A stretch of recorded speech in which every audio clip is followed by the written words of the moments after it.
साथियों नमस्कार। हम समाज इंडिया यूट्यूब चैनल में आप सभी का स्वागत है। सत्ता की अवसरवादी राजनीति करने वालों के लिए दोस्ती दुश्मनी कोई मायने नहीं रखती है। देखा यह भी गया है कि वे जिस सीढ़ियों पर चढ़ते हुए सत्ता के शिखर तक पहुंचते हैं उसे ही लात मारने में गुरेज नहीं रखते। लोकसभा चुनाव 2024 उसका ताजा उदाहरण है।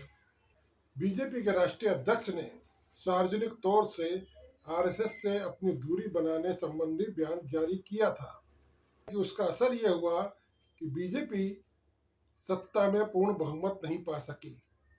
माना जा रहा था कि अब ये दूरियां और बढ़ती जाएंगी और दिख भी रहा था, लेकिन समय समय ने ऐसी करवट बदली और कहा भी गया है, मनुष्य नहीं होते समय होत बलवान।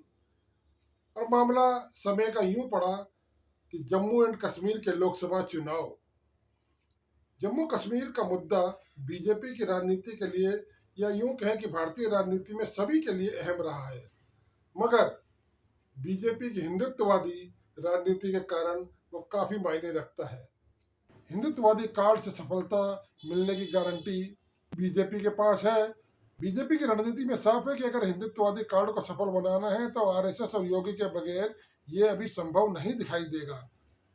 जम्मू कश्मीर के चुनाव में जम्मू डिवीजन बीजेपी के लिए बहुत ज़्यादा इम्पोर्टेंट है। वहाँ के 43 सीटों में से पहले 37 सीटें थी, लेकिन अब 6 सीटें और बढ़ी हैं, तो 43 सीटों में से 34 सीटें हिंदू बाहुल्य मानी जाती हैं। वो एरिया हिंदू बाहुल्य माना जाता है। माना जाता है कि जम्मू के अंदर एक बड़े क्षेत्र में सीटों का निर्णय करने वाले हिंदू ही हैं। तो कहीं ना कहीं बीजेपी के दिमाग में है कि 37 में से 34 सीटों पर उनका वर्चस्व होना चाहिए। लोकसभा चुनाव 2024 की अगर हम बात कर लें तो जम्मू एंड कश्मीर में बीजेपी को जो 2 सीटें जीती हैं बीजेपी ने, कश्मीर घाटी से तो बीजेपी ने किसी उम्मीदवार को खड़ा ही नहीं किया था। जो बीजेपी ने जो सीटें जीती है वो जम्मू और उधमपुर है। तो ये सारा का सारा हिंदू बहुल इलाका है। लोकसभा चुनाव में साफ तौर पर सामने आया कि 29 सीटों पर बीजेपी आगे थी। इन सब सीटों पर एक मुश्त विजय पाने की हसरत कैसे पूरी होगी? तय है कि बीजेपी को अपना हिंदुत्व कार्ड जो उसकी राजनीति का है, खासकर नरेंद्र मोदी के टाइम में जो ज्यादा प्रखर और आक्रामक रूप से उभरा है, उसको साधने के लिए 3 कदम उठाए गए हैं। जम्मू कश्मीर के चुनाव की राजनीति में उठाए गए ये 3 कदम कई एक संकेत देते हैं, कई एक बताते हैं कि जिस सीढ़ी को लोकसभा चुनाव के अंदर बीजेपी ने लात मारने की या दूर रखने की कोशिश करी, आज उसी सीढ़ी को सर माथे बिठाने की दिशा में आगे बढ़ रही है। पहला कदम तो यही देखिए कि लोकसभा चुनाव के बाद माना जा रहा था कि योगी आदित्यनाथ की कुर्सी को खतरा है। वैसे उनकी कुर्सी को खतरा कई सालों से है। मामला नरेंद्र मोदी का उत्तराधिकारी कौन, अमित शाह या योगी आदित्यनाथ? खैर, योगी आदित्यनाथ को आरएसएस का पूरा समर्थन है। वही जो है यूपी में उन्हें मुख्यमंत्री के पद पर उन्होंने नामित किया था और अब भी योगी आदित्यनाथ के पीछे आरएसएस खड़ी है। ऐसे में उत्तर प्रदेश के उप मुख्यमंत्री डिप्टी सीएम केशव प्रसाद मौर्य को किसने मोहरा बनाया, या वो खुद ही सामने आए कि योगी आदित्यनाथ के खिलाफ झंडा बरदारी करने लगे।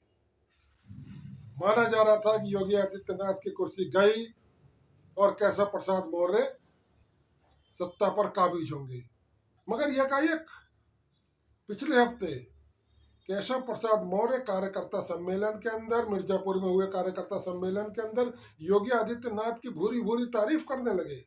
वे कहने लगे दुनिया के प्रधानमंत्रियों में नरेंद्र मोदी जैसा प्रधानमंत्री कोई नहीं और मुख्यमंत्रियों में योगी आदित्यनाथ जैसा कोई नहीं।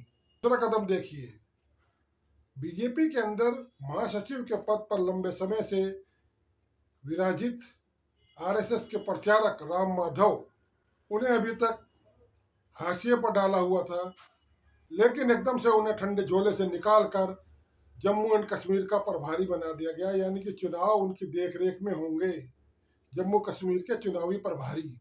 और तीसरा कदम यह कि पिछले हफ्ते उत्तर प्रदेश के मुख्यमंत्री योगी आदित्यनाथ जम्मू कश्मीर को फोकस करके एक बहुत ही आक्रामक बयान देते हैं, जिसमें वे राहुल गांधी को, कांग्रेस नेता राहुल गांधी को टारगेट करते हैं। उनका नेशनल कॉन्फ्रेंस के साथ कांग्रेस के गठबंधन को वह अलगाववादी विचारधारा को बढ़ाना, आतंकवाद को पोषक देना और आरक्षण के खिलाफ बताते हैं। ये तीन नज़ारे, ये तीन सीन हैं जो एक बात की तरफ साफ इशारा करते हैं कि बीजेपी और आरएसएस के अंदर फिर दोबारा से दोस्ती का हाथ मिल गया है। बीजेपी ने मान लिया है कि आरएसएस, बीजेपी के रणनीतिकारों ने मान लिया है कि अगर हिंदुत्व कार्ड खेलना है तो योगी आदित्यनाथ को आगे लाना ही होगा। तो क्या माना जाए कि जम्मू कश्मीर के चुनाव में योगी आदित्यनाथ एक स्टार प्रचारक के तौर पर पेश किए जाएंगे? इस बीच में केशव प्रसाद मौर्य भी साथी बनकर सामने आए हैं। आखिर हो भी क्यों ना, 90 सीटों वाली जम्मू एंड कश्मीर केंद्र शासित प्रदेश के लिए 46 सीटें बहुमत साबित करने के लिए चाहिए। नरेंद्र मोदी और अमित शाह को योगी आदित्यनाथ का साथ लेना ही पड़ेगा। अब देखना है ऊंट किस करवट बैठेगा।